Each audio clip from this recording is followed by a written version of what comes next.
প্রধানমন্ত্রী sir Keir Starmer বলেছেন, তাঁর সরকারের প্রস্তাবিত ওয়েলফেয়ার রিফর্মস বিলে সঠিক ভারসাম্য আছে। যদিও নিজ দলের এমপিদের ব্যাপক বিরোধিতার মুখে বিলের প্রস্তাবে তাঁর কিছু গুরুত্বপূর্ণ ছাড় দিতে হয়েছে। সরকারের মূল পরিকল্পনা ছিল প্রতিবন্ধী ও দীর্ঘমেয়াদী অসুস্থ ব্যক্তিদের পার্সোনাল ইন্ডিপেন্ডেন্স পেমেন্ট বেনিফিট পাওয়ার যোগ্যতা আরও কঠোর করা এবং এই কঠোর করার মাধ্যমে 2030 সালের মধ্যে বছরে £5 বিলিয়ন সাশ্রয় করার পরিকল্পনা করেছিল সরকার। কিন্তু পার্লামেন্টে সম্ভাব্য পরাজয়ের মুখে সরকার ঘোষণা করেছে কঠোর নতুন নিয়মাবলী কেবলমাত্র নতুন আবেদনকারীদের জন্য প্রযোজ্য হবে। বিদ্যমান বেনিফিট গ্রহীতাদের ক্ষেত্রে পিআইপি এর নিয়ম অপরিবর্তিত থাকবে।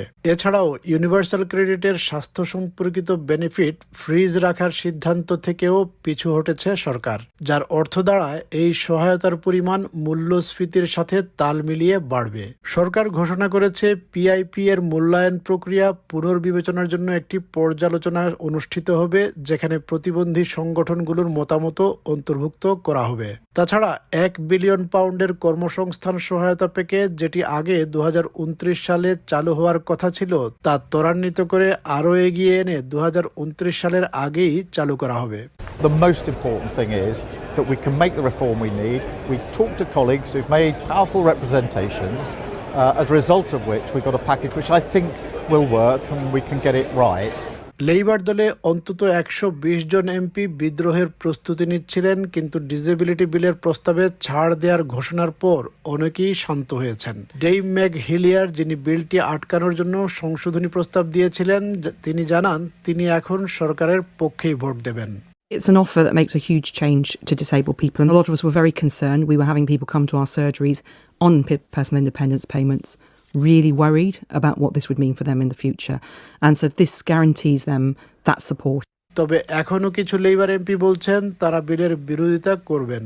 অনুমান করা হচ্ছে অন্তত 50 জন এমপি এখনও সরকারের বিরুদ্ধে ভোট দেবেন এবং আরও কিছু এমপি ভোটদান থেকে বিরত থাকতে পারেন। কিছু এমপি আশঙ্কা করছেন নতুন এই সংস্কার প্রস্তাবের ফলে একই শারীরিক অবস্থা থাকা সত্ত্বেও নতুন ও পুরনো বেনিফিট আবেদনকারীদের ভিন্নভাবে বিবেচনা করা হবে, যা আইনগতভাবে বৈষম্যমূলক হতে পারে।